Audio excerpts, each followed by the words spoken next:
Reku, paties, redzi? Šī te ir veļas mašīnas gumija. Nu, lūk, tā blīvgumija, kas parasti tur priekšā aiz durtiņām stāv. Šai te, jāsaka, šai te rekur var redzēt, caurumiņš, nu šo var salīmēt, lai nav jāmaina visu gumiju. Stāsts gan šoreiz par gumijas tīrību. Redzi, šeit, kas ir palicis vēl par netīrumiem iekšā, bet te ir, nu, diezgan pamatīgi esam viņu mērcējuši tur tādā šķīdumā un diezgan pamatīgi ir bērsta un redz un tīrāk nevar dabūt. Un šis te, nu, diemžēl, bet nu paliks.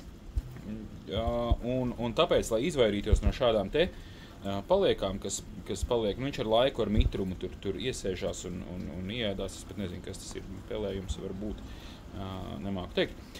Kā izvairīties, ko dari? Tad, kad pabeidz mazgāt drēbes, kad izņem ārā, atstāj durtiņas vaļā, ja ir iespēja, atstāj durtiņas vaļā un noslauc gumiju ar lupatiņu. Un tad šitādi netīrumi nebūs, būs krietni tīrāk un labāk. Ja? Durtiņas vaļā un noslauciet, un viss.